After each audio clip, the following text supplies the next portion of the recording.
রাজ্যে শুরু হয়েছে এসআইআর শুনানি, আর সেই সঙ্গে বাড়ছে হয়রানির অভিযোগ। বৈধ ভোটার হওয়া সত্ত্বেও এসআইআর এর খসড়া তালিকায় নাম না থাকায় আতঙ্কে মুর্শিদাবাদের জলঙ্গি বিধানসভার 262 নম্বর পাটের এক পরিবার।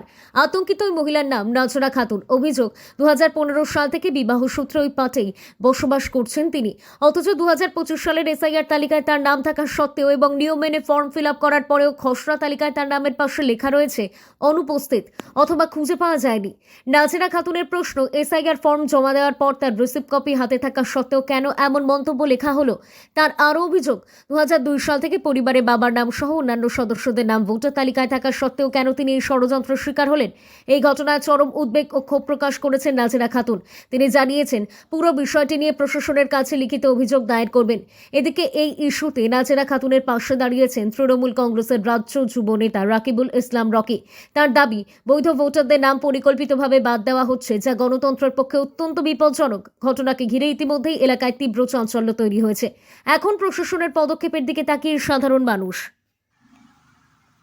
আমরা 76 জলঙ্গি বিধানসভার চুয়াপাড়া গ্রাম পঞ্চায়েত এলাকার বাসিন্দা নাগরিক এবং তৃণমূল কংগ্রেসের কর্মী সমর্থক নেতৃত্ব। 2025-এ আপনারা জানেন যে এসআইআর এর কাজ সারা রাজ্যে শুরু হয়েছে। আমাদের জলঙ্গি বিধানসভাতেও এসআইআর এর কাজ শুরু হয়েছে। আমরা আজকে আশ্চর্যজনকভাবে একটা বিষয় আমাদের সামনে উপস্থাপিত হয়েছে।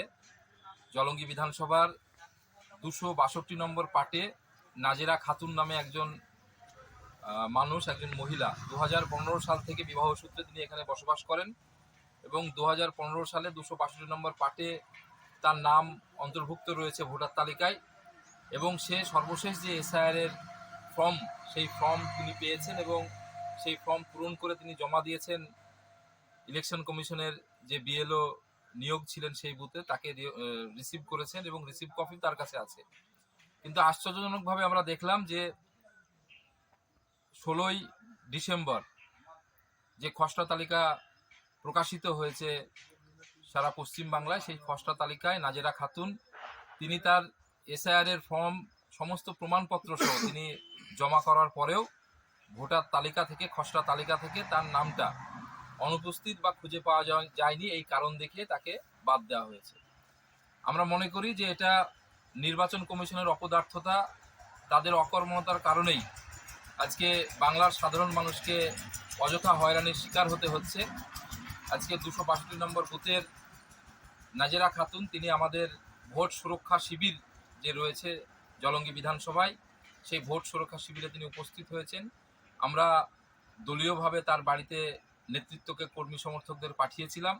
আমরা এক্ষুনি জলঙ্গি 76 বিধানসভার যিনি ইআরও আছেন তাকে আমরা লিখিত অভিযোগ করব এবং আমরা আমাদের ঊর্ধ্বতন দলীয় যারা নেতৃত্ব আছে তাদেরকে বিষয়টি দেখাবো।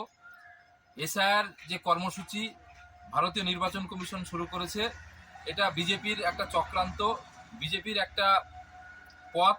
সাধারণ অসহায় মানুষ, বৃদ্ধ বনিতা, 85-90 বছরের বৃদ্ধ বনিতা, যাদেরকে হিয়ারিংয়ের নামে আপনারা দেখছেন যে বিভিন্ন জায়গায় তাদেরকে হয়রান করা হচ্ছে, হয়রানির শিকার করা হচ্ছে। আজকে নাজেরা খাতুন সে বিবাহ সূত্রে জলঙ্গি বিধানসভার বাসিন্দা, তার বাবার নদিয়া জেলায় বাড়ি, তার 2002-এর লিস্টে তার নাম রয়েছে, 2002-এর লিস্টে সমস্ত প্রমাণপত্র ডকুমেন্টস থাকা সত্ত্বেও তার নামটা ভোটার লিস্ট থেকে বাদ দেওয়া হয়েছে উদ্দেশ্য প্রণোদিতভাবে।